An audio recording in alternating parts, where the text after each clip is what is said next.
죽은 남편이 꿈에 나타났습니다. 묘비를 봐. 그곳에 숨겨진 로또 용지. 28억 원 당첨. 그리고 그녀는 18억을 모두 써버렸습니다. 도대체 무슨 일이 있었던 걸까요? 사연 시작 전에 좋아요와 구독은 영상 제작에 큰 힘이 됩니다. 새벽 3시 저는 벌떡 일어났습니다. 가슴이 쿵쿵거렸고 손바닥에는 땀이 가득했습니다. 여보, 저도 모르게 옆자리를 더듬었습니다. 하지만 거기엔 아무도 없었습니다. 차가운 이불만 만져질 뿐이었습니다. 그렇죠. 철수는 3년 전에 떠났습니다. 하지만 방금 전 꿈속에서 저는 분명히 그 사람을 봤습니다. 너무나 생생하게. 철수가 제 손을 잡았습니다. 말없이 어딘가로 걸어갔습니다. 저는 그 사람을 따라갔습니다. 도착한 곳은 뒷산 중턱에 있는 철수의 산소였습니다. 철수가 묘비를 가리키며 말했습니다. 거기 봐. 저는 묘비를 내려다봤습니다. 그런데 그 순간 눈이 떠진 겁니다. 저는 한참을 어둠 속에서 가만히 앉아 있었습니다. 시계를 봤습니다. 새벽 3시 5분. 다시 누워봤지만 잠이 올 리 없었습니다. 가슴이 계속 두근거렸고 철수의 목소리가 귓가에 맴돌았습니다. 거기 봐. 저는 이불을 끌어당겨 몸을 감쌌습니다. 그냥 꿈이겠지. 하지만 가슴속 어딘가에서는 계속 무언가가 저를 재촉했습니다. 가봐야 해. 저는 뒤척이며 창밖을 봤습니다. 아직 깜깜했습니다. 별 하나 없는 밤하늘이었습니다. 지금 산에 올라가라고? 내 나이가 73인데 밤에 산에 오르다가 넘어지기라도 하면 큰일입니다. 허리도 좋지 않은데.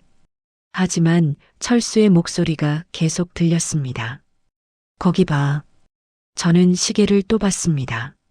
새벽 3시 40분. 해 뜰 때까지 기다리자. 저는 부엌으로 나가 물을 한 컵 마셨습니다.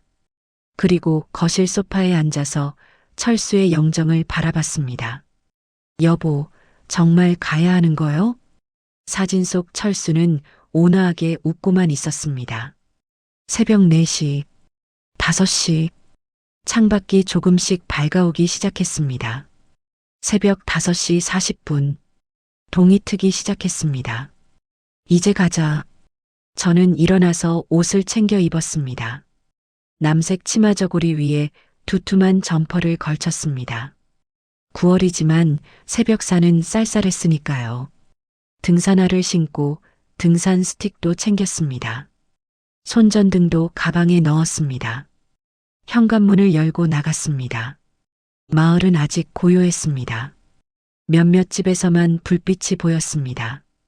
뒷산으로 향하는 오솔길을 천천히 걸었습니다. 발밑에서 낙엽 밟히는 소리가 바스락거렸습니다. 천천히 가자. 서두르지 말고. 중간쯤 왔을 때 잠깐 쉬었습니다. 숨이 차올랐고 허리가 욱신거렸습니다. 하지만 발걸음을 멈출 수가 없었습니다. 40분쯤 걸었을까요? 철수의 산소가 보였습니다. 이제 완전히 날이 밝았습니다. 박철수? 1940년, 2015년. 저는 묘비 앞에 무릎을 꿇고 앉았습니다. 여보, 나왔소. 바람이 살짝 불었습니다. 나뭇잎 흔들리는 소리가 들렸습니다. 당신이 불렀잖소. 거기 보라고 했잖소. 저는 묘비를 손으로 쓰다듬었습니다. 차가웠습니다. 그때였습니다. 묘비 옆 풀숲에서 뭔가 하얀 것이 보였습니다. 저는 풀을 헤치고 그것을 집어들었습니다. 구겨진 종이 한 장이었습니다. 펼쳐보니 로또 용지였습니다. 누군가 번호를 적어뒀는데 6개의 숫자가 또렷하게 보였습니다. 7, 13, 21, 28, 35, 42. 저는 그 숫자들을 한참 들여다봤습니다. 이게 뭐지? 로또 용지는 구겨져 있었고 풀숲에 숨겨져 있었습니다. 마치 누군가 일부러 거기 놔둔 것처럼, 아니, 기다리고 있었던 것처럼. 저는 손이 떨렸습니다. 여보, 이게 당신이 보여주려던 거요? 대답은 없었습니다. 하지만 저는 알았습니다. 이것이 그냥 우연이 아니라는 것을요. 로또 용지를 주머니에 넣고 일어섰습니다. 무릎에 흙이 묻었지만 신경 쓰이지 않았습니다. 산을 내려오는 내내 저는 그 숫자들만 생각했습니다. 7, 13, 21, 28, 35, 42. 집에 도착한 것은 아침 7시였습니다. 하늘이 완전히 밝았습니다. 저는 부엌 탁자에 앉아 로또 용지를 다시 펼쳤습니다.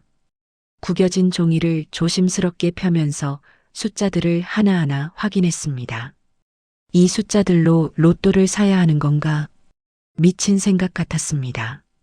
제가 평생 로또를 사본 적도 없었고 남편 철수는 생전에 로또를 도박이라고 경멸했던 사람이었습니다.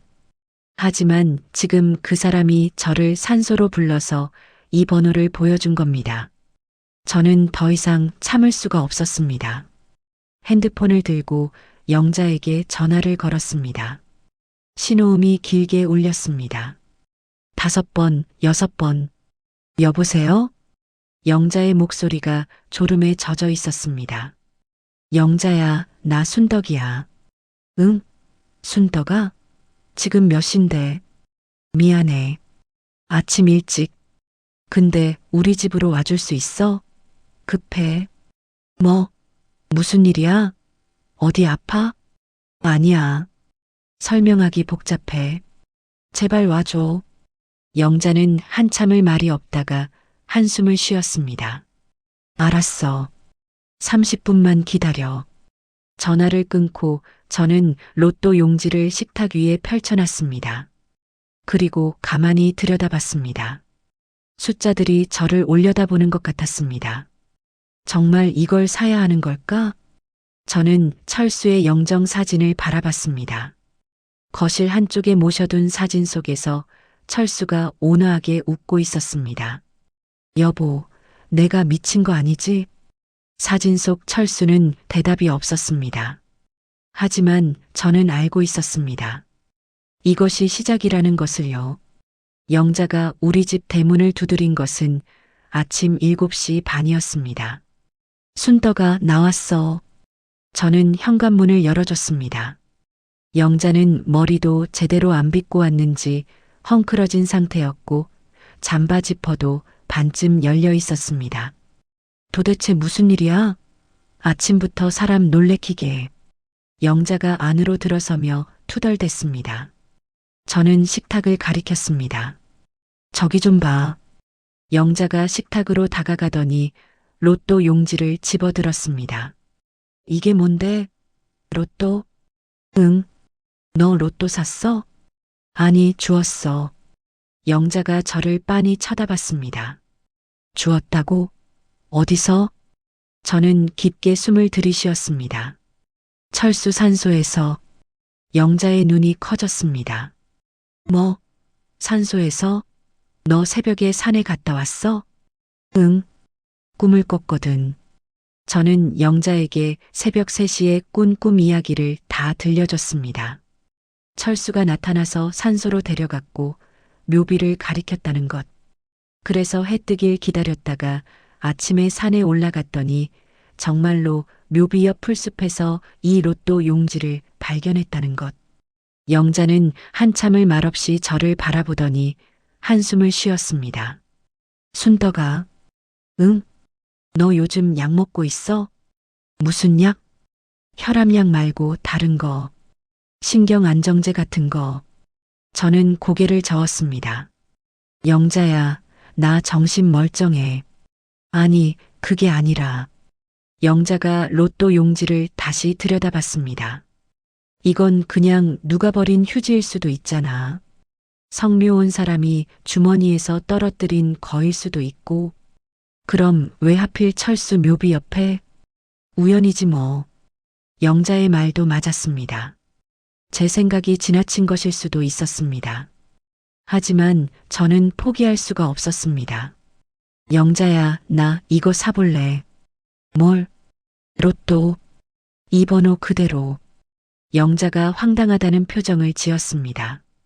순덕아, 정신 차려. 로또가 뭔 줄 알아? 당첨 확률이 얼마나 낮은데. 알아. 하지만 저는 영자의 손을 잡았습니다. 제발, 딱 한 번만. 1,000원짜리 한 장만 사볼래. 안 되면 말고. 영자가 저를 한참 들여다봤습니다. 그 눈빛에서 저는 알 수 있었습니다. 영자도 제 마음을 알아준다는 것을요. 아, 영자가 긴 한숨을 내쉬었습니다. 알았어. 근데 당첨 안 되면 실망하지 마. 약속해. 응, 고마워. 시계를 봤습니다. 아침 8시. 슈퍼 몇 시에 열어? 9시. 그럼 우리 아침 먹고 가자. 저는 부엌으로 가서 밥을 데웠습니다. 간단하게 된장찌개도 끓였습니다. 영자와 마주 앉아 밥을 먹으면서도 저는 계속 로또 용지를 바라봤습니다. 7, 13, 21, 28, 35, 42. 숫자들이 저를 부르는 것 같았습니다. 순덕아, 응? 너 정말 괜찮은 거지? 영자가 걱정스러운 눈빛으로 물었습니다. 철수 보살 돌아가신 지 3년 됐잖아. 혹시 아직도? 아니야. 저는 고개를 저었습니다. 이건 그런 게 아니야. 그냥 느낌이 와. 이게 뭔가 의미가 있다는. 영자는 더 이상 말하지 않았습니다. 9시가 되자 우리는 영자네 슈퍼로 향했습니다. 마을 한가운데 있는 작은 슈퍼였습니다. 영자가 20년째 운영하는 곳이었습니다. 슈퍼 문을 열고 들어가자 냉장고 돌아가는 소리가 들렸습니다. 영자가 카운터 뒤로 가더니 로또 기계를 켰습니다. 번호 불러줘.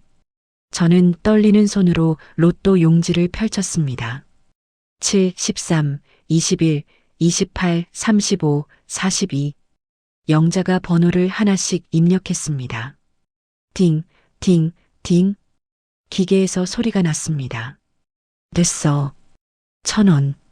저는 주머니에서 1,000원짜리 지폐를 꺼내 영자에게 건넸습니다. 기계에서 로또 용지가 나왔습니다. 저는 그것을 받아들고 한참을 들여다봤습니다. 하얀 종이에 검은 글씨로 선명하게 적혀 있었습니다. 제919회 로또 7, 13, 21, 28, 35, 42. 진짜 샀네. 영자가 중얼거렸습니다. 그때 슈퍼 문이 열리며 누군가 들어왔습니다. 최동석이었습니다. 마을 한의원을 운영하는 이른한 살 할아버지였습니다. 영자 씨, 담배 한 갑.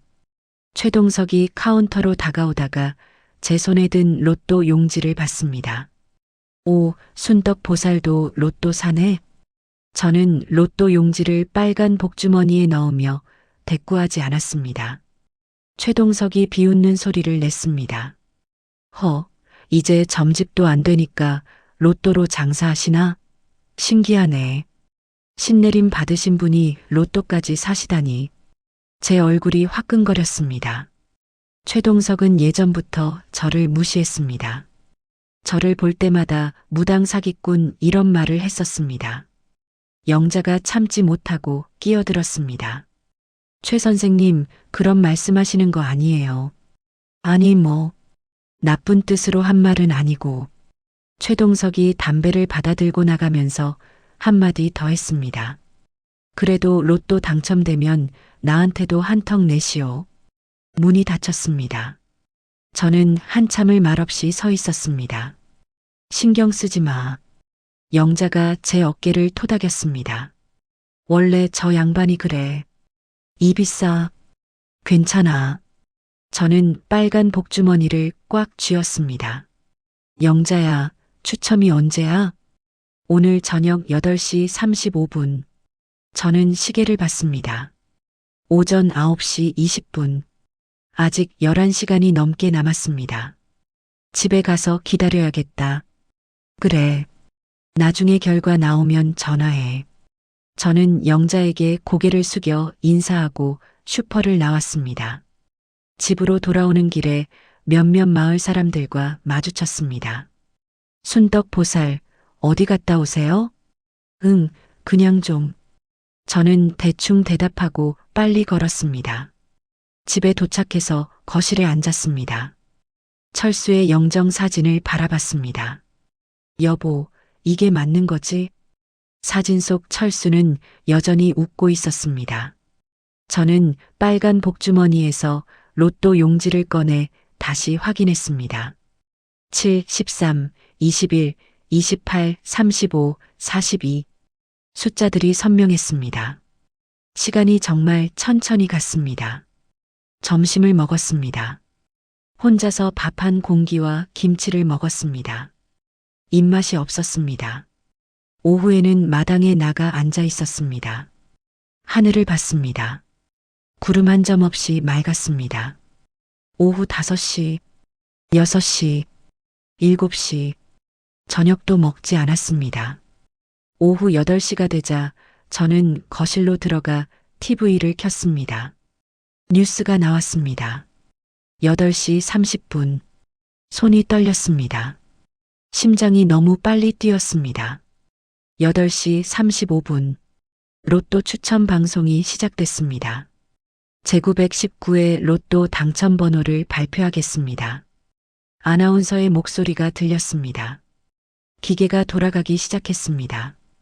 첫 번째 공이 나왔습니다. 7번. 제 심장이 쿵 하고 뛰었습니다. 하나 맞았어. 두 번째 공. 13번. 손에 땀이 났습니다. 두 개 맞았어. 세 번째 공. 21번. 숨이 막혔습니다. 세 개. 이럴 수가. 네 번째 공. 28번. 다리에 힘이 풀렸습니다. 네 개. 네 개나. 다섯 번째 공. 35번.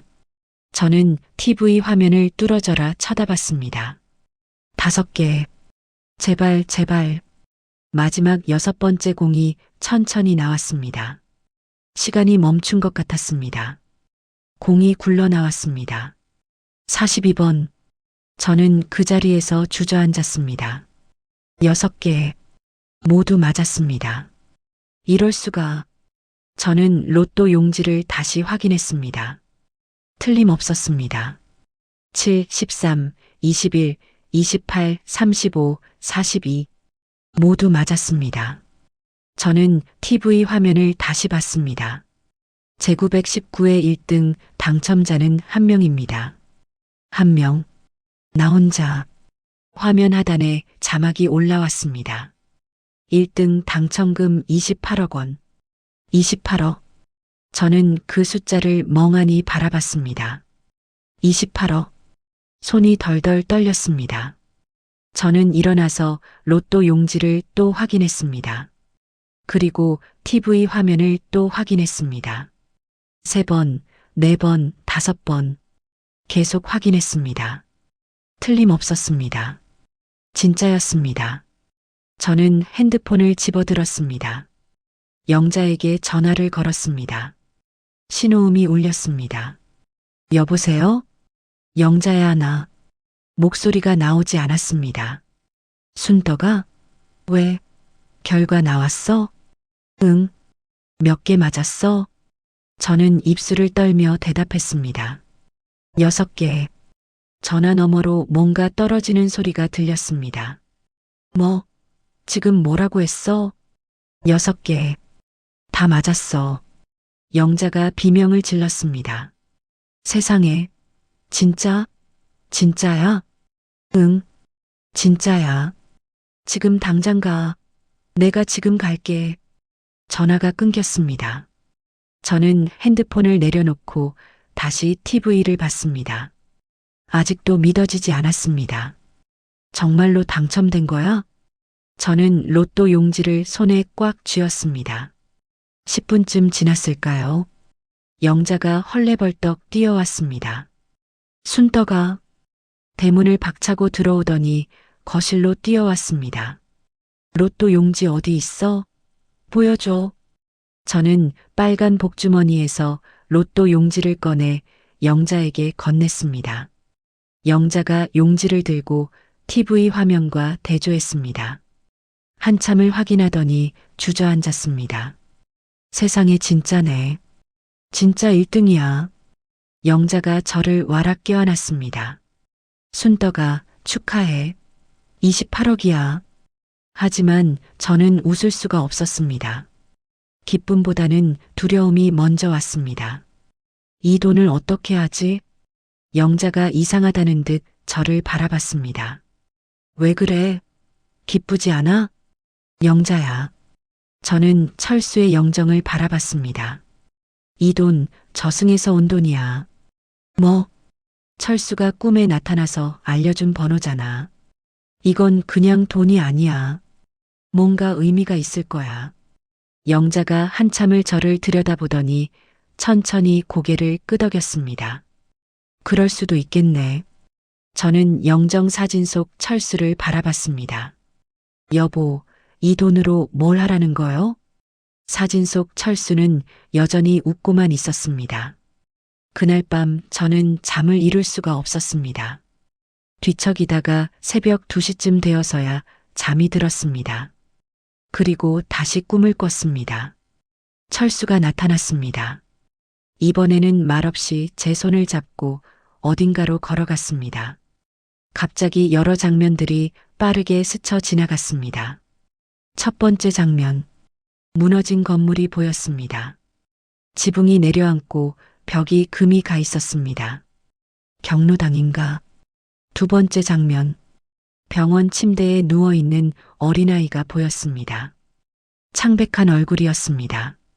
세 번째 장면, 둘째 아들 상훈이 보였습니다. 치킨집 카운터에 앉아서 고개를 숙이고 있었습니다. 네 번째 장면, 영자가 어딘가 건물 밖에 서 있었습니다. 누군가와 말다툼을 하는 것 같았습니다. 다섯 번째 장면, 어떤 한의원 건물이 보였습니다. 건물 한쪽이 시커멓게 타 있었습니다. 여섯 번째 장면, 이번에는 흐릿했습니다. 뭔가 보이는 것 같은데 정확하지 않았습니다. 길, 바다, 산, 잘 모르겠습니다. 철수가 저를 바라보며 말했습니다. 이것들만 하시오. 그리고 사라졌습니다. 저는 벌떡 일어났습니다. 새벽 4시였습니다.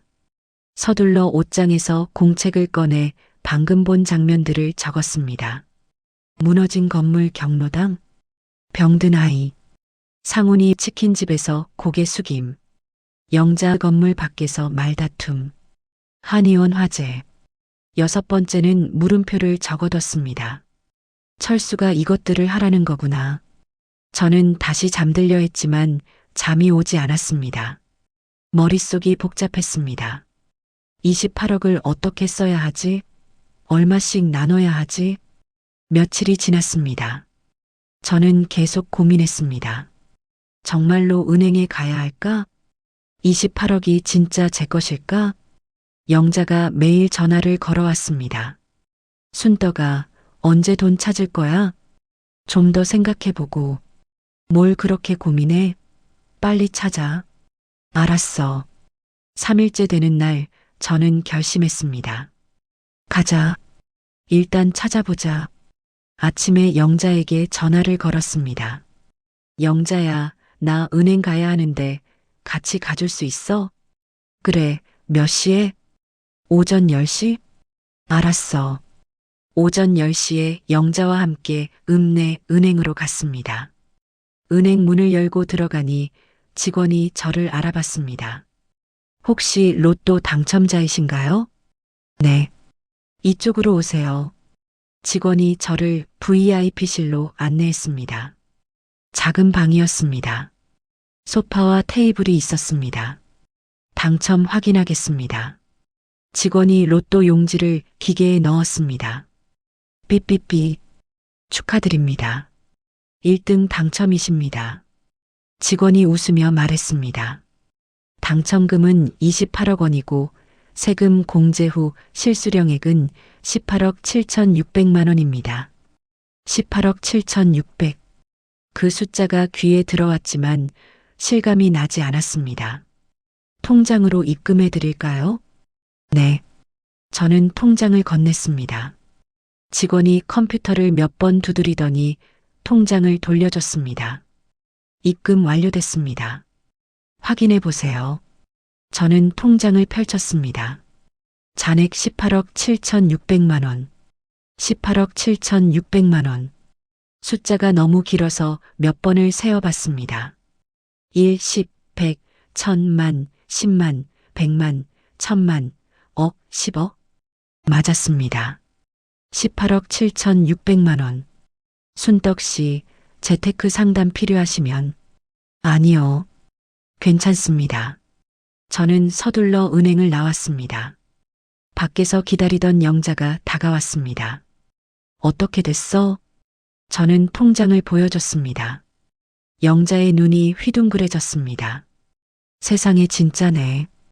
영자야, 나 이 돈 함부로 못 써. 왜? 저는 영자에게 새벽에 꾼 꿈 이야기를 해줬습니다. 철수가 보여준 6가지 장면에 대해서 영자가 진지하게 들었습니다. 그럼 그것들만 하라는 거네? 그런 것 같아. 6번째는 뭔데? 그게 안 보였어. 흐릿했어. 영자가 한참을 생각하더니 말했습니다. 일단 보이는 것들부터 하나씩 해봐. 6번째는 나중에 알게 되겠지. 그래야겠지? 집으로 돌아와서 저는 공책을 다시 펼쳤습니다. 6가지 항목을 보면서 계획을 세우기 시작했습니다. 경로당, 병든 아이, 상훈이, 영자, 한의원. 얼마씩 써야 할까? 그날 저녁 상훈이가 전화를 걸어왔습니다. 어머니, 저 상훈이에요. 그래, 무슨 일이야? 어머니, 소문 들었어요. 로또 당첨됐다면서요? 제 가슴이 철렁했습니다. 벌써 소문이 났구나. 누가 그러던? 마을 사람들이 다 알던데요. 28억이라면서요? 저는 한숨을 쉬었습니다. 응, 맞아. 어머니, 축하드려요. 상훈의 목소리가 들뜬 것 같았습니다. 근데 어머니, 제가 부탁 하나만 드려도 될까요? 뭔데? 저 치킨집 그만두고 싶어요. 그리고 큰 사업하고 싶어요. 제 마음이 무거워졌습니다. 얼마나 필요한데? 5억만 주시면 큰 프랜차이즈 매장 하나 낼 수 있어요. 5억. 저는 눈을 감았습니다. 꿈에서 본 상훈의 모습이 떠올랐습니다. 치킨집 카운터에 앉아서 고개를 숙이고 있던 모습. 사업을 하라는 게 아니야. 상훈아, 생각 좀 해보고 다시 연락할게. 네, 어머니. 제발 부탁드려요. 전화를 끊고 저는 공책에 메모했습니다. 상훈 5억 요구하지만 꿈에서는 치킨집에서 고개 숙임. 철수가 보여준 장면에서 상훈이는 사업하는 모습이 아니었습니다. 빚이 있나? 저는 그렇게 추측했습니다. 그날 밤 저는 다시 공책을 펼쳤습니다. 18억 7,600.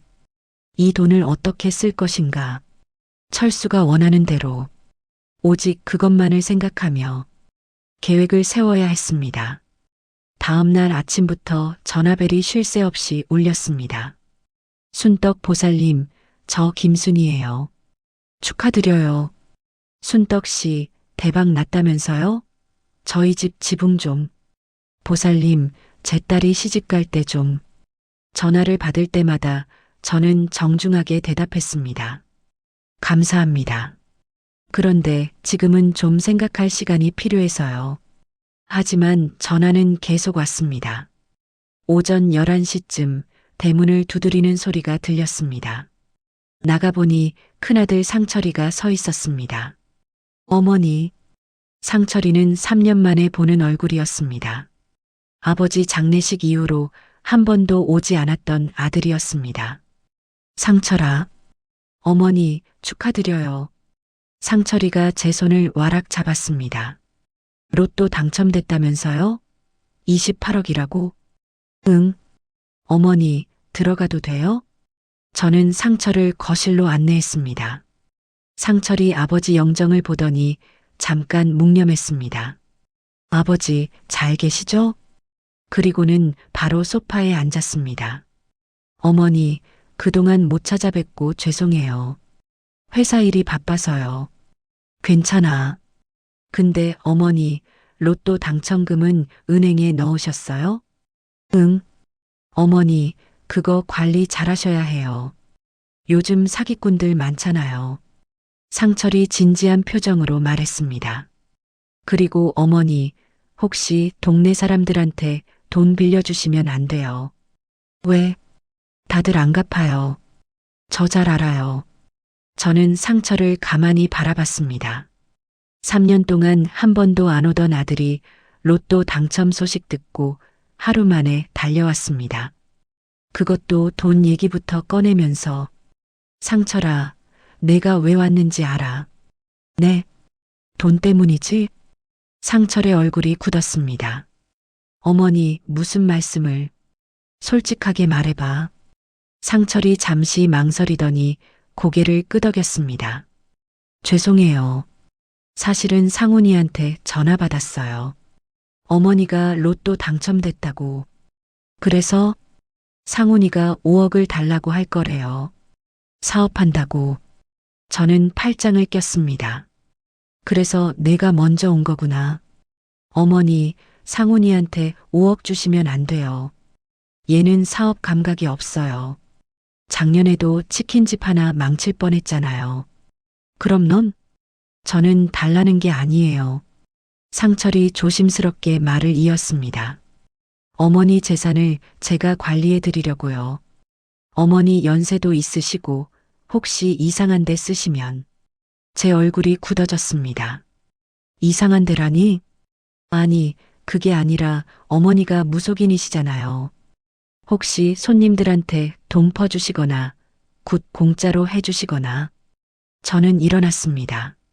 상철아, 나가. 어머니, 나가라고 했어. 3년 동안 얼굴 한 번 안 비추더니 이제 와서 돈 얘기부터 하고 앉았네. 상철의 얼굴이 빨개졌습니다. 어머니, 제가 어머니 위해서. 나가. 제 목소리가 높아졌습니다. 상철이 천천히 일어났습니다. 어머니, 나중에 후회하실 거예요.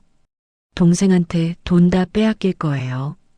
후회는 내가 할 테니까 내 걱정은 하지 마. 상철이 문을 박차고 나갔습니다. 저는 주저앉았습니다. 가슴이 답답했습니다. 내가 낳은 자식이 저럴 수가. 그날 오후 이번에는 상훈이가 찾아왔습니다. 어머니. 상훈은 상철과 달리 밝은 얼굴이었습니다. 어머니, 형이 다녀갔죠? 어떻게 알았어? 형이 전화했어요. 어머니가 화내셨다고. 상훈이 소파에 앉으며 웃었습니다. 형은 원래 좀 그래요. 너무 신경 쓰지 마세요. 넌 왜 왔어? 저요? 그냥 어머니 얼굴 보고 싶어서요. 상훈이 제 손을 잡았습니다. 어머니, 정말 축하드려요. 평생 고생만 하셨는데 이제 좀 편히 사세요. 제 마음이 조금 풀렸습니다. 상훈이는 원래 착한 아이였습니다. 근데 어머니, 응? 어제 말씀드린 거 생각해 보셨어요? 5억. 제 얼굴이 다시 굳어졌습니다. 상훈아. 네. 넌 지금 빚이 얼마야? 상훈의 얼굴이 어두워졌습니다. 그게 3천만 원 정도요. 정확히? 3,200만 원이요. 저는 공책을 꺼냈습니다. 철수가 본 장면. 치킨집 카운터에 앉아서 고개를 숙이고 있던 상훈. 상훈아, 엄마가 3천만 원만 줄게. 네. 3천만 원요? 응. 빚 갚아. 그리고 치킨집 계속해. 어머니, 그게 아니라 제가 사업을. 상훈아. 저는 상훈의 눈을 똑바로 쳐다봤습니다. 넌 사업 체질이 아니야. 아버지도 그랬고 나도 알아. 넌 성실하지만 욕심이 많아. 그 욕심이 너를 망칠 거야. 상훈의 입술이 떨렸습니다. 어머니, 저 믿어주세요. 이번엔 다를 거예요. 저는 단호하게 고개를 저었습니다. 3천만 원 받을래? 안 받을래? 상훈이 한참을 고민하더니 입술을 깨물었습니다. 어머니, 정말 3천만 원밖에 안 되는 거예요? 응. 이거 아니면 한 푼도 없어. 상훈이 고개를 떨구었습니다. 받을게요. 내일 통장으로 보내줄게. 감사합니다. 상훈의 목소리가 실망으로 가득했습니다. 나가면서 상훈이 뒤돌아봤습니다. 아쉬운 표정이었습니다. 하지만 저는 마음을 바꾸지 않았습니다. 상훈이 돌아간 후 저는 영자에게 전화를 걸었습니다. 영자야, 너희 집으로 가도 돼? 그래 와. 영자네 집에 가니 영자가 차를 끓여줬습니다. 무슨 일 있어? 얼굴이 안 좋네. 저는 오늘 있었던 일을 다 말해줬습니다. 상철이가 온 것, 상훈이가 온 것. 영자가 한숨을 쉬었습니다. 순덕아, 돈이 사람을 바꾸는 거야. 나도 알아. 근데 이렇게까지 빨리 변할 줄은. 앞으로 더 심해질 거야. 각오해. 저는 차를 한 모금 마셨습니다. 영자야, 나 결심했어. 뭘? 철수가 보여준 것들만 할 거야. 딱 그것만. 6가지? 응. 저는 공책을 펼쳤습니다. 경로당 재건, 병든 아이 치료비, 상훈이 빚, 너, 최동석 한의원, 그리고 6번째. 영자가 공책을 들여다봤습니다. 나는 왜? 꿈에서 봤어. 내가 건물 밖에서 누군가랑 말다툼하는 거. 영자의 얼굴이 굳었습니다. 어떻게 알았어? 왜? 무슨 일 있어? 사실은 건물주가 슈퍼 건물을 팔겠대. 내가 안 사면 나가야 해. 얼마래? 1억 5천. 저는 공책에 적었습니다. 영자 슈퍼 건물 1억 5천. 영자야, 내가 돈 줄 테니까 일단 기다려. 안 돼. 영자가 손을 내저었습니다. 나 그러려고 말한 거 아니야. 나도 알아. 근데 철수가 원하는 거야. 며칠만 기다려줘. 순덕아, 제발. 며칠만. 영자가 천천히 고개를 끄덕였습니다. 알았어. 기다릴게. 이틀 후, 저는 영자네 슈퍼에 들렀습니다. 오후 3시쯤이었습니다. 슈퍼 안에는 영자 혼자 있었습니다. 영자야, 오늘 손님 없어? 응. 요즘 다들 읍내 마트 가더라고. 영자가 쓸쓸하게 웃었습니다. 저는 슈퍼 안을 둘러봤습니다. 20년째 영자가 운영하는 곳이었습니다. 벽지가 낡았고 냉장고도 오래됐지만 영자에겐 인생 그 자체였습니다. 영자야, 그 건물주는 언제 답 달라는데? 이번 주 금요일까지. 알았어. 그때 슈퍼 문이 열리며 한 중년 남자가 들어왔습니다. 영자 씨, 목소리가 거칠었습니다. 영자의 얼굴이 굳었습니다. 김 사장님. 김 사장이라는 남자가 카운터로 다가왔습니다. 영자 씨, 이번 달 월세도 또 밀렸어요. 죄송해요. 금요일까지 꼭. 금요일? 벌써 3개월째잖아요. 김 사장의 목소리가 높아졌습니다. 저는 자리에서 일어났습니다. 뭐 하시는 거예요? 김 사장이 저를 흘깃 보더니 영자에게 다시 말했습니다. 영자 씨, 내가 참고 기다렸어요. 근데 이제 한계예요. 이 건물 팔 거예요. 네. 영자의 얼굴이 하얗게 질렸습니다. 영자 씨가 사든지 아니면 다음 달 말까지 나가든지 선택하세요. 얼마인데요? 1억 5천. 싸게 드리는 거예요. 영자가 입술을 깨물었습니다. 제가 그런 돈이 어디 있어요? 김 사장이 팔짱을 끼었습니다. 그럼 나가셔야죠. 다른 세입자 구해야 하니까. 영자의 눈에 눈물이 고였습니다. 저는 참을 수가 없었습니다. 잠깐만요. 김 사장이 저를 쳐다봤습니다. 누구세요? 저 순덕이라고 합니다. 영자 친구고요. 아, 로또 당첨됐다는 순덕 보살? 소문 들었어요. 김 사장이 비웃듯 웃었습니다. 그래서요? 친구 대신 돈 내주실 거예요? 저는 김 사장을 똑바로 쳐다봤습니다. 생각해 볼게요. 금요일까지 시간 주세요. 김 사장이 코웃음을 쳤습니다. 생각해 보긴 뭘 생각해요. 돈 있으면 사고 없으면 나가고 간단하잖아요. 금요일까지요. 저는 단호하게 말했습니다. 김 사장이 어깨를 으쓱했습니다. 알았어요. 금요일 오후 5시까지 답 주세요. 안 그러면 다른 사람한테 팔 거예요. 김 사장이 나갔습니다. 영자가 저를 붙잡았습니다. 순덕아, 안 돼. 너 지금 뭐 하는 거야? 괜찮아. 괜찮긴 뭐가 괜찮아. 1억 5천이 어디 작은 돈이야? 저는 영자의 손을 꽉 잡았습니다.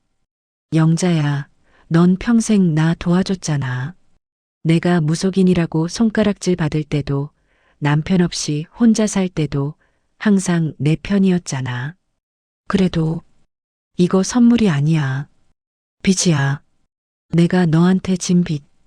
영자가 울음을 터뜨렸습니다.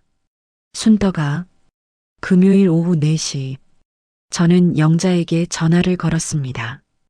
영자야, 김 사장 연락처 알려줄 수 있어? 왜?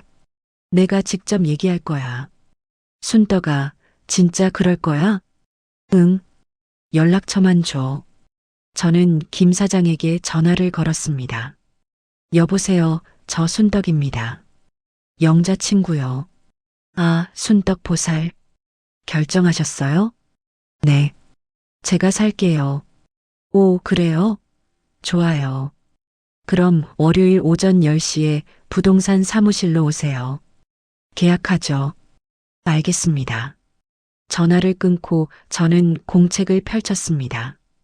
영자 1억 5천.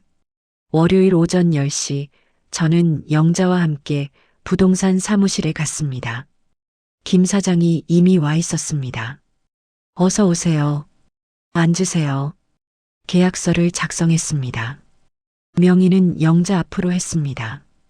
계약금 1,500만 원은 오늘 주시고 잔금 1억 3,500만 원은 다음 주까지 주세요. 저는 수표를 꺼냈습니다. 잔금까지 다 드릴게요. 오늘 끝내죠.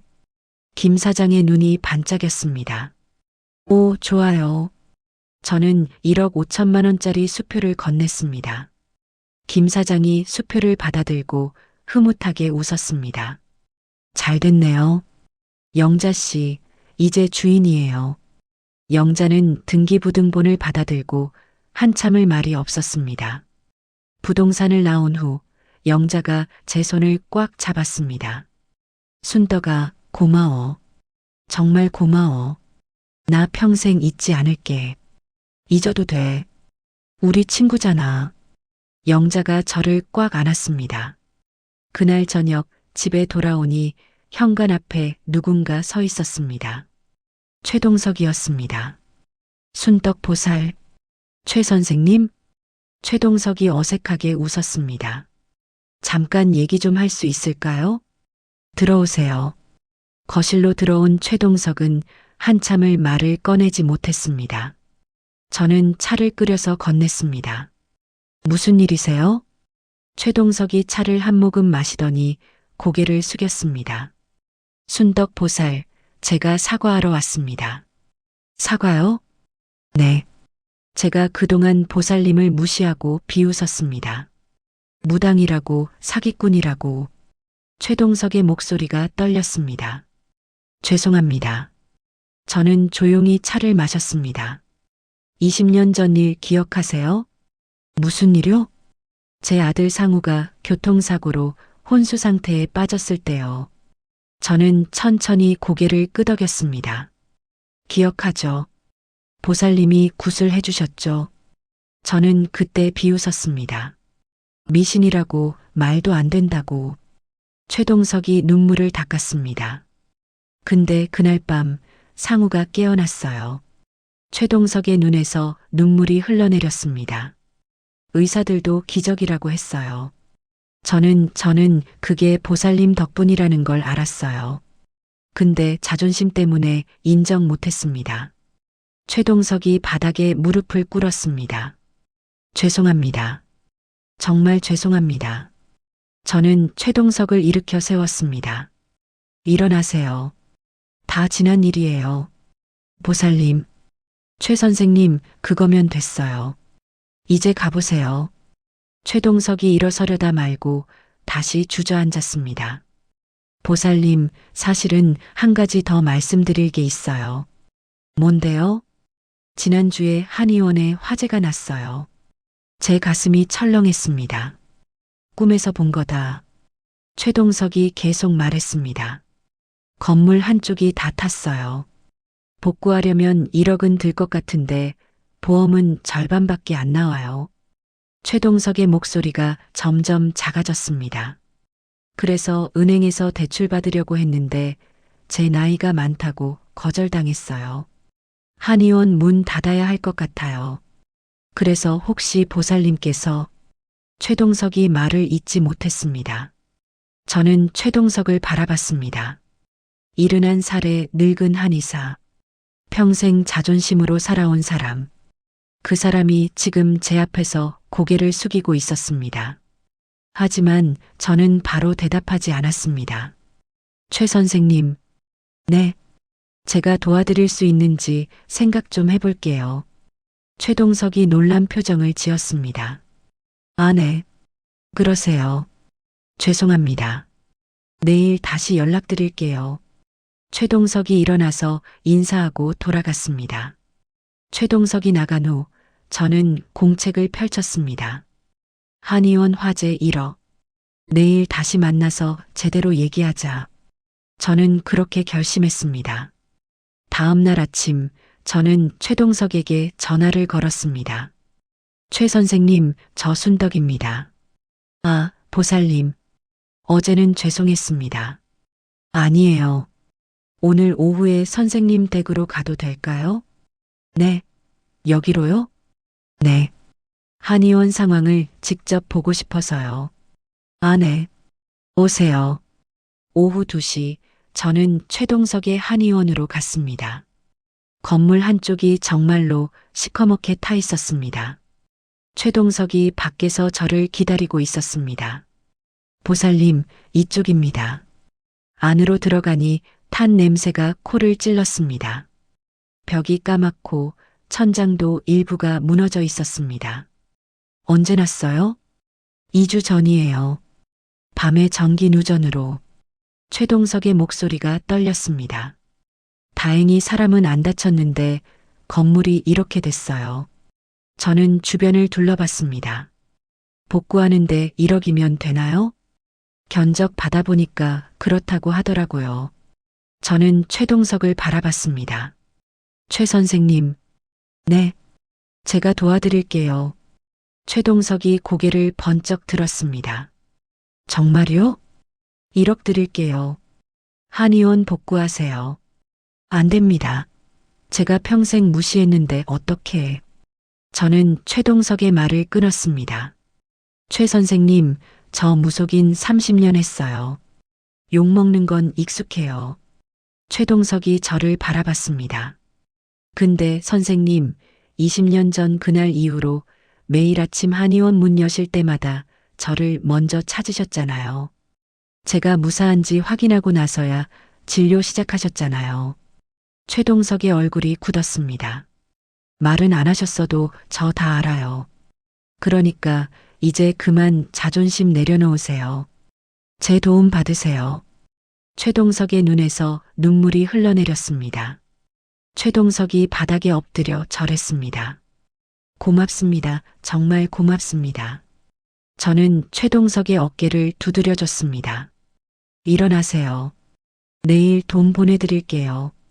일주일 후 저는 마을 이장님을 찾아갔습니다. 이장님, 경로당 얘기 좀 하려고요. 이장님이 반갑게 맞아줬습니다. 아이고, 순떡 보살. 로또 당첨 축하해요. 감사합니다. 그런데 경로당이 많이 낡았더라고요. 그러게요. 지붕도 새고 벽에 금도 가고 위험해서 어르신들 못 들어가게 했어요. 고치는데 얼마나 들어요? 이장님이 한숨을 쉬었습니다. 견적 받아봤는데 3억은 든대요. 군청에 예산 신청했는데 내년에나 나온대요. 제가 할게요. 네. 경로당 제 건 제가 돈 낼게요. 이장님의 눈이 휘둥그레졌습니다. 순떡 보살 3억이 어디 작은 돈이에요? 괜찮아요. 우리 마을 어르신들 쉴 곳이 필요하잖아요. 이장님이 제 손을 꽉 잡았습니다. 고맙습니다. 정말 고맙습니다. 일주일 후 경로당 착공식이 있었습니다. 마을 사람들이 모두 모였습니다. 순덕 보살님 덕분에 새 경로당 짓게 됐습니다. 이장님이 마이크를 잡고 외쳤습니다. 사람들이 박수를 쳤습니다. 저는 어색하게 웃으며 손을 흔들었습니다. 착공식이 끝나고 집으로 돌아오는 길에 이상한 일이 있었습니다. 경로당 터 옆에 누군가 코스모스를 심어 놓았습니다. 분홍색, 하얀색 코스모스가 바람에 흔들리고 있었습니다. 누가 심었을까? 코스모스는 제가 제일 좋아하는 꽃이었습니다. 철수도 알고 있었습니다. 당신이 좋아하는구나. 저는 그렇게 생각했습니다. 다음 날 저는 읍내 큰 병원을 찾았습니다. 원장실로 갔습니다. 원장님, 저 순덕이라고 합니다. 아, 로또 당첨자시죠? 소문 들었습니다. 네. 제가 기부를 하고 싶어서요. 기부요? 혹시 병원에 백혈병으로 치료받는 어린 환자가 있나요? 치료비가 부족한? 원장이 고개를 끄덕였습니다. 있습니다. 7살 지우라는 아이가 골수 이식이 필요한데 부모님이 치료비를 마련하지 못해서 제가 도와드리고 싶어요. 정말이십니까? 네. 얼마나 필요한가요? 골수 이식 수술비가 2억 5천만 원인데 부모님이 5천만 원은 마련하셨고 2억이 부족합니다. 알겠습니다. 2억 원 기부하겠습니다. 원장이 깜짝 놀랐습니다. 정말 감사합니다. 제가 부모님께 연락드리겠습니다. 이틀 후 저는 병원으로 다시 갔습니다. 지우 부모님을 만나기 위해서였습니다. 소아병동 작은 병실에 창백한 얼굴의 아이가 누워 있었습니다. 옆에는 지친 얼굴의 엄마가 앉아 있었습니다. 안녕하세요. 제가 인사하자 엄마가 고개를 들었습니다. 엄마가 벌떡 일어나 제 앞에 무릎을 꿇었습니다. 은인이십니다. 정말 감사합니다. 일어나세요. 저는 엄마를 일으켜 세웠습니다. 저희 지우 살려주셔서 정말 감사합니다. 평생 은혜 잊지 않겠습니다. 엄마가 눈물을 흘렸습니다. 저는 병상에 누워있는 지우를 봤습니다. 아이가 작게 웃어줬습니다. 지우야, 힘내. 저는 아이의 손을 잡아줬습니다. 복도를 걸어 나오는데 어디선가 노래소리가 들렸습니다. 저 멀리 대기실에서 한 할아버지가 혼자 앉아서 흥얼거리고 있었습니다. 목포의 눈물이었습니다. 철수가 평생 즐겨 부르던 노래였습니다. 저는 멈춰 섰습니다. 당신도 기뻐하는구나. 며칠 후 최동석 한의원 복구 공사가 시작됐습니다. 저는 공사장에 들렀습니다. 최동석이 현장에서 인부들에게 지시하고 있었습니다. 순떡 보살. 최동석이 저를 보자 달려왔습니다. 어떻게 오셨어요? 그냥 구경하러요. 고맙습니다. 정말 고맙습니다. 최동석이 또 인사를 했습니다. 최 선생님, 그만 고맙다고 하세요. 귀 아파요. 제가 웃자 최동석도 웃었습니다. 순덕 보살, 제가 한 가지 부탁이 있는데요. 뭔데요? 다음 주 일요일에 마을 회관에서 주민 모임이 있어요. 거기서 제가 공개적으로 사과하고 싶어요. 공개 사과요? 네. 제가 그동안 보살님을 무시했잖아요. 마을 사람들 앞에서 제대로 사과하고 싶어요. 저는 최동석을 바라봤습니다. 이른한 살의 늙은 한의사가 자존심을 완전히 내려놓는 모습이었습니다. 꼭 그래야 해요? 네. 제 마음이 편해질 것 같아요. 알겠습니다. 일요일 오후 2시 마을 회관에 사람들이 모였습니다. 경로당 재건 설명회였습니다. 이장님이 앞에서 설명하고 있었습니다. 그때 최동석이 일어났습니다. 이장님, 제가 잠깐 말씀드려도 될까요? 그러세요. 최동석이 앞으로 나왔습니다. 그리고 마을 사람들을 돌아봤습니다. 여러분, 제가 오늘 고백할 게 있습니다. 사람들이 웅성거렸습니다. 20년 전 제 아들 상우가 교통사고로 혼수 상태에 빠졌습니다. 최동석의 목소리가 떨렸습니다. 그때 순떡 보살님이 구슬해 주셨습니다. 저는 비웃었습니다. 미신이라고요. 사람들이 순덕을 바라봤습니다. 근데 그날 밤 상우가 깨어났습니다. 의사들도 기적이라고 했습니다. 최동석이 저를 바라봤습니다. 저는 그게 순떡 보살님 덕분이라는 걸 알았습니다. 근데 자존심 때문에 20년 동안 인정하지 않았습니다. 최동석이 바닥에 무릎을 꿇었습니다. 순떡 보살님 죄송합니다. 그리고 감사합니다. 마을 회관이 술렁였습니다. 저는 일어나서 최동석에게 다가갔습니다. 일어나세요. 보살님, 다 지난 일이에요. 이제 일어나세요. 최동석이 일어서자 사람들이 박수를 쳤습니다. 저는 최동석의 손을 잡았습니다. 앞으로 잘 지내요. 네, 보살님. 회관을 나오는데 영자가 달려왔습니다. 순떡아, 잠깐만. 왜? 이거 봐. 영자가 등기부등본을 꺼냈습니다. 슈퍼 건물, 정말 내 이름으로 돼 있어. 아직도 믿기지가 않아. 이제 믿어. 영자가 저를 꽉 안았습니다.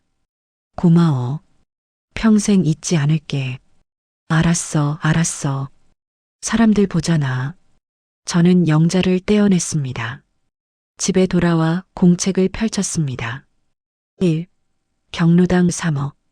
2. 병든 아이 의역. 3. 상훈 3천만 원. 4.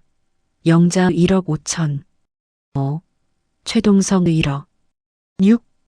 5개를 다 끝냈습니다. 통장을 확인했습니다.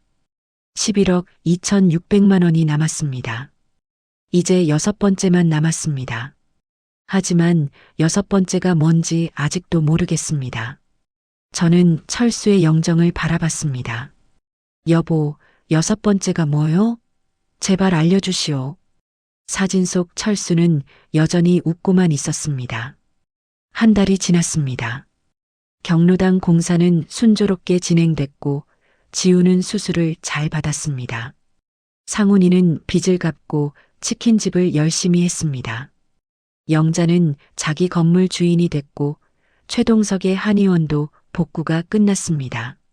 모든 것이 잘 됐습니다. 하지만 저는 편하지 않았습니다. 6번째를 모르겠습니다. 꿈에서 본 마지막 장면. 흐릿해서 보이지 않았던 그것. 저는 매일 밤 철수의 산소에 올라갔습니다. 여보, 제발 알려주시오. 나 혼자서는 못 찾겠소. 하지만 묘비는 차갑기만 했습니다. 어느 날 밤 상철이가 전화를 걸어왔습니다. 어머니. 왜? 어머니, 동네에서 소문 들었어요. 경로당도 짓고 병원비도 내주고 영자 이모 건물도 사주고. 그래서 어머니, 그렇게 쓰시면 안 돼요. 나중에 어머니 돈 없어요. 제 가슴이 답답해졌습니다. 상철아, 내 돈 내가 쓰는데 내가 왜 참견이야? 어머니는 우리 생각 안 하세요? 저희도 어머니 자식이에요. 그래, 자식이지. 근데 3년 동안 한 번도 안 오던 자식. 어머니, 끊는다. 저는 전화를 끊었습니다. 다음 날, 이번에는 상철과 상훈이 함께 찾아왔습니다. 어머니, 두 아들이 나란히 서 있었습니다. 무슨 일이야? 상철이 먼저 입을 열었습니다. 어머니, 저희가 걱정돼서 왔어요. 뭐가 걱정인데? 어머니가 너무 많이 쓰세요. 벌써 7억 넘게 쓰셨잖아요. 상훈도 거들었습니다. 어머니, 이러시면 나중에 병원비도 없어요. 요양원 비용도 필요하고요. 저는 두 아들을 보며 한숨을 쉬었습니다. 너희는 내가 언제 죽을 것 같아? 네, 나 아직 건강해. 10년은 더 살 거야. 그래도 만약을 위해서. 상철아, 상훈아.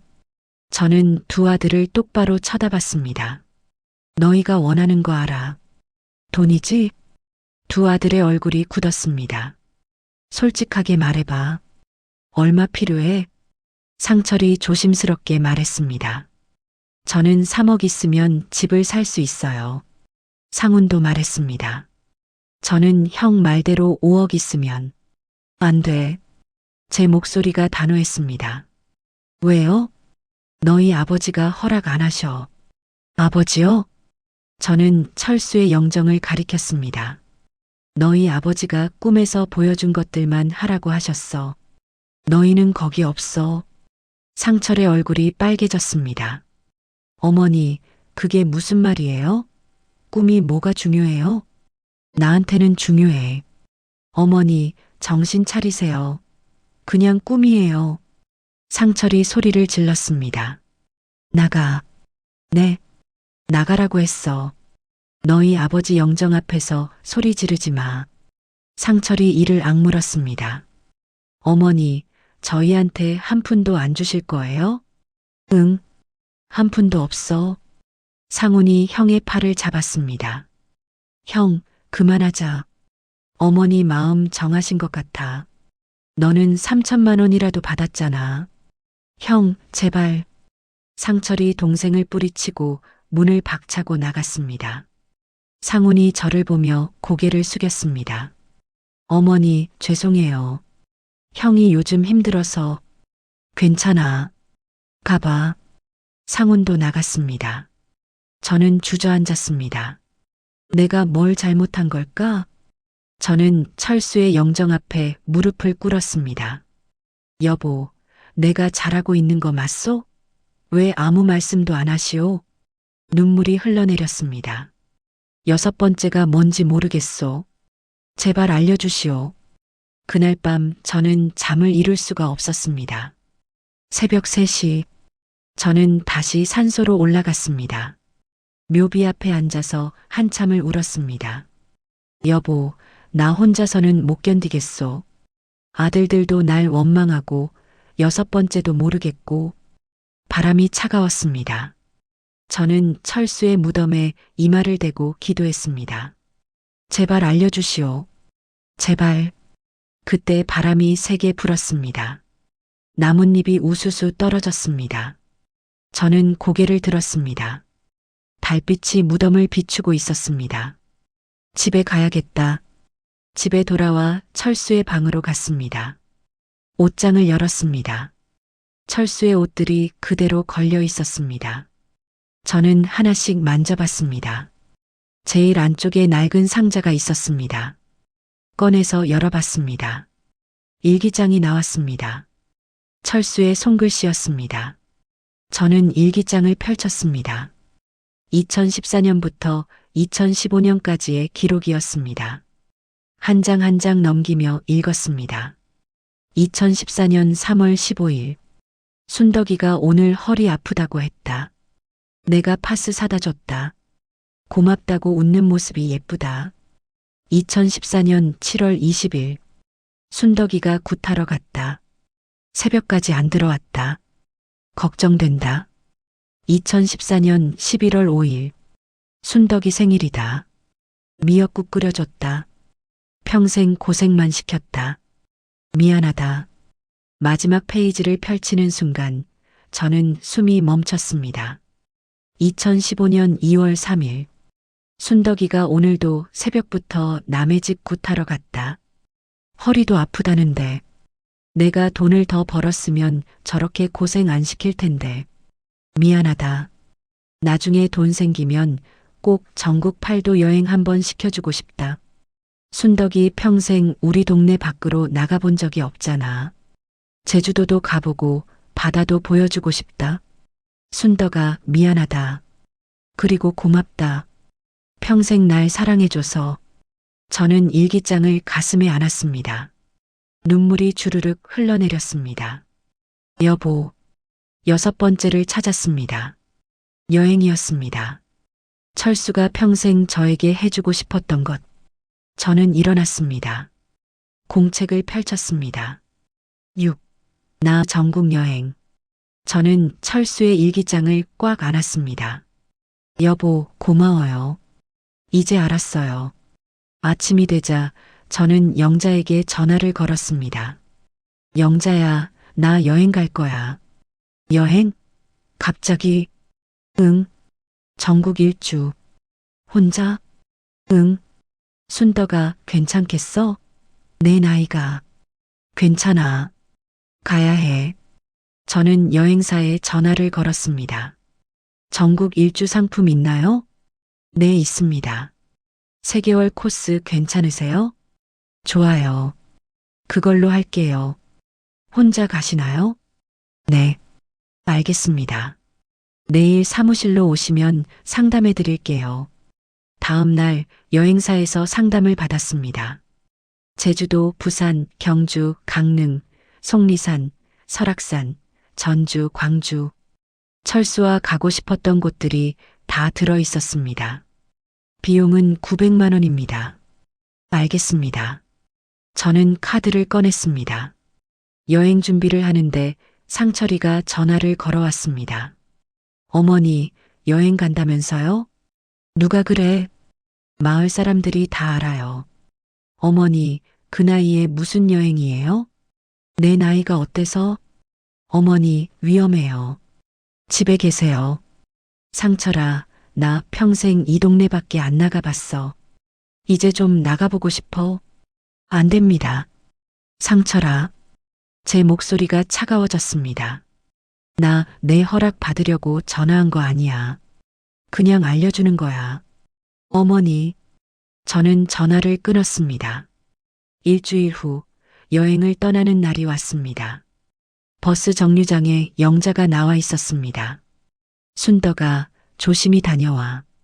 응. 고마워. 전화 자주 해. 알았어. 버스가 왔습니다. 저는 버스에 올랐습니다. 창밖으로 영자가 손을 흔들었습니다.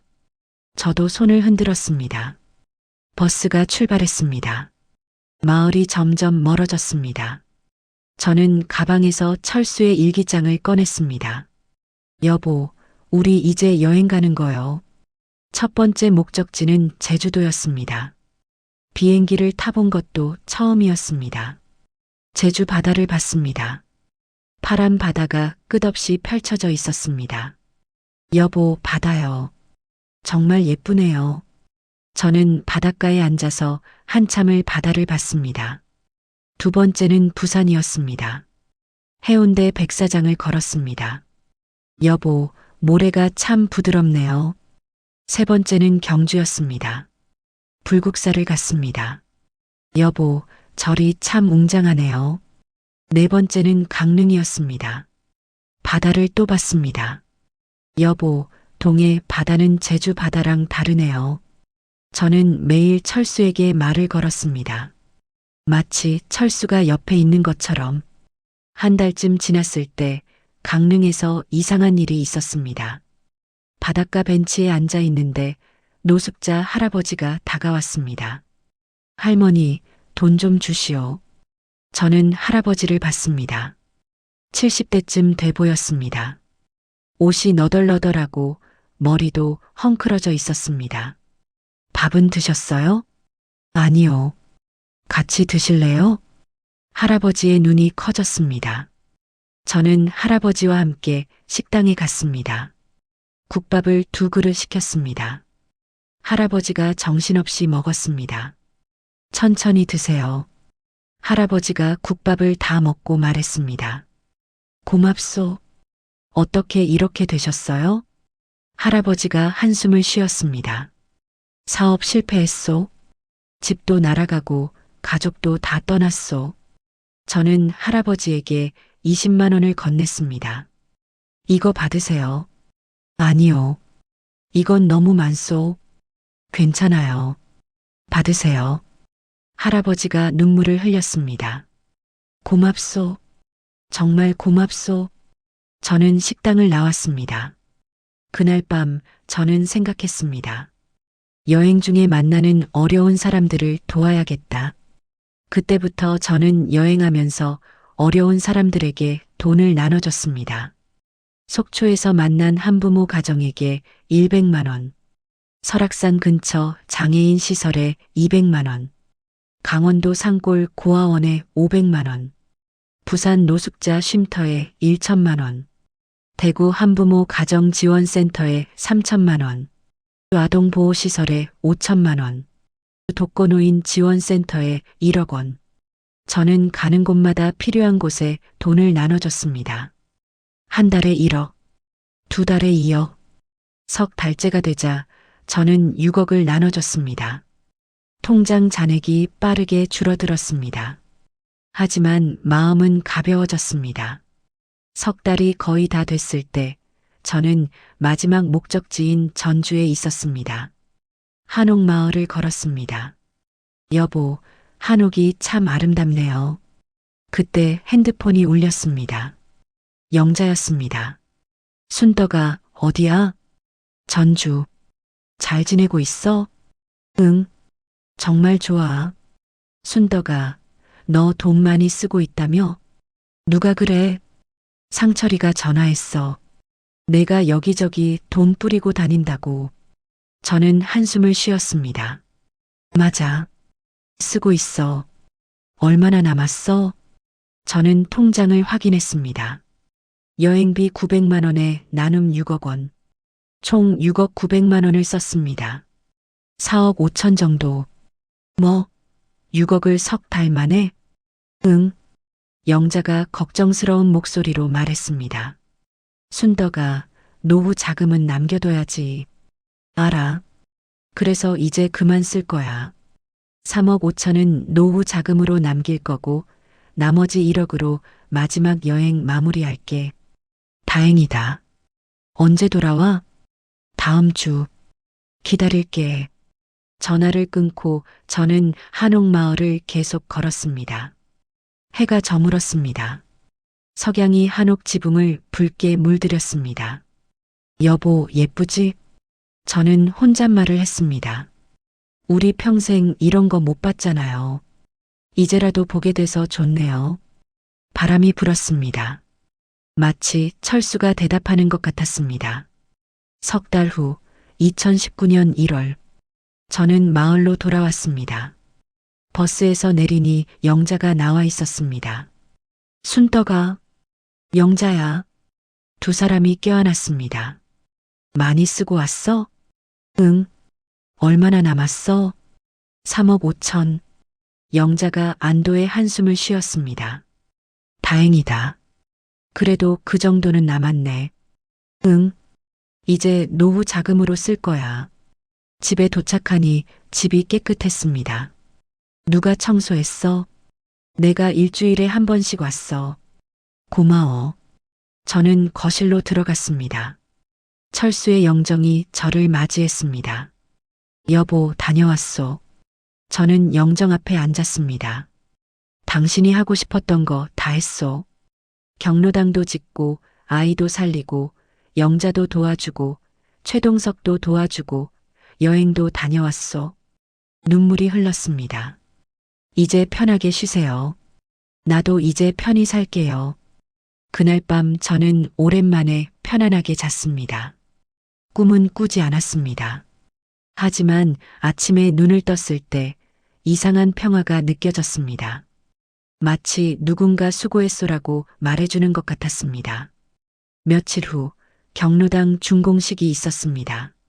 새로 지은 경로당은 정말 멋졌습니다. 넓은 홀에 깨끗한 화장실, 현대식 주방까지 마을 어르신들이 모두 모였습니다. 순덕 보살님 덕분입니다. 이장님이 박수를 쳤습니다. 사람들이 모두 박수를 쳤습니다. 저는 어색하게 웃으며 손을 흔들었습니다. 제가 한 게 아니에요. 제 남편이 하고 싶었던 거예요. 사람들이 철수를 위해 묵념했습니다. 준공식이 끝나고 집으로 돌아오는데 상철이가 기다리고 있었습니다. 어머니, 왜? 제가 사과하러 왔어요. 저는 상처를 받습니다. 그동안 죄송했어요. 제가 돈만 생각했어요. 상철의 눈이 붉어졌습니다. 어머니가 하신 일들 봤어요. 경로당, 병원, 영자 이모 어머니가 옳았어요. 저는 상철의 어깨에 손을 올렸습니다. 괜찮아. 엄마도 이해해. 어머니, 상철아, 엄마가 죽으면 남은 돈 너랑 상훈이 반반 나눠 가져. 약속할게. 어머니, 그런 말씀 마세요. 아니야. 미리 말해두는 거야. 싸우지 말고 사이좋게 나눠. 상철이 울었습니다. 죄송해요. 정말 죄송해요. 저는 상처를 안아줬습니다. 그날 저녁 저는 빨간 복주머니를 꺼냈습니다. 로또 용지는 이미 버렸지만 복주머니는 간직하고 있었습니다. 철수가 준 마지막 선물이었으니까요. 저는 복주머니를 서랍 깊숙이 넣었습니다. 이제 안녕. 다음 날 영자네 슈퍼에 들렀습니다. 영자야. 왔어? 앉아. 로또 또 살까? 영자가 웃었습니다. 또 꿈 꿨어? 아니, 그냥 물어본 거야. 하지 마. 한 번으로 충분해. 저도 웃었습니다. 그래. 한 번으로 충분해. 그때 슈퍼 문이 열렸습니다. 젊은 여자가 들어왔습니다. 저기 순덕 보살님 댁이 어디예요? 제가 순덕인데요. 아, 보살님. 상담 좀 받고 싶어서요. 저는 여자를 봤습니다. 30대쯤 보이는 얼굴에 걱정이 가득했습니다. 무슨 일이세요? 남편이 사업 실패하고 술만 마셔요. 어떻게 하면 좋을까요? 저는 여자의 손을 잡았습니다. 우리 집으로 가요. 차 한잔하면서 얘기해요. 감사합니다. 저는 영자에게 눈짓했습니다. 영자가 웃으며 손을 흔들었습니다. 집으로 가는 길에 저는 생각했습니다. 그래, 내 인생은 이거였지. 돈이 아니라. 여자와 차를 마시며 이야기를 들었습니다. 보살님, 제가 어떻게 하면 좋을까요? 저는 여자의 손을 꽉 잡았습니다. 괜찮아질 거예요. 시간이 걸리겠지만 괜찮아질 거예요. 여자의 눈에서 눈물이 흘렀습니다. 감사합니다. 여자가 돌아간 후 저는 철수의 영정을 받습니다. 여보, 나 또 일 시작했소. 사진 속 철수가 웃고 있었습니다. 저는 공책을 펼쳤습니다. 경로당 3억, 병든 아이 2억, 상훈 3천만 원, 영자 1억 5천, 최동석 1억, 나 전국 여행 나눔 7억. 저는 공책을 덮었습니다. 다 끝났소. 창밖을 봤습니다. 해가 지고 있었습니다. 석양이 집안을 붉게 물들였습니다. 저는 마당으로 나갔습니다. 하늘을 봤습니다. 구름이 천천히 흘러갔습니다. 바람이 불었습니다. 마치 철수가 옆에서 손을 잡아주는 것 같았습니다. 여보, 고마웠소. 저는 혼잣말을 했습니다. 덕분에 좋은 일 많이 했소. 이제 편히 쉬세요. 바람이 또 불었습니다. 나뭇잎이 바스락거렸습니다. 저는 웃었습니다. 그리고 집 안으로 들어갔습니다. 내일도 누군가 찾아올 것입니다. 저는 그 사람의 이야기를 들어줄 것입니다. 그게 제 인생이니까요. 로또로 받은 18억 7,600만 원, 14억 2,600만 원을 썼고 3억 5천만 원을 노후 자금으로 남겼습니다. 하지만 돈보다 더 큰 것을 얻었습니다. 철수의 마지막 사랑을 느꼈고 사람들에게 도움을 줄 수 있었고 제 인생의 진짜 의미를 찾았습니다. 저는 철수의 영정을 보며 미소 지었습니다. 여보, 당신 덕분이에요. 정말 고마워요. 해가 완전히 졌습니다. 저는 불을 켰습니다. 그리고 내일을 기다렸습니다. 이 이야기 감동적이셨나요? 주변 사람들에게도 공유해 주세요. 부모님, 친구, 연인에게 좋아요, 구독은 필수입니다. 댓글로 소감도 남겨주세요. 감사합니다.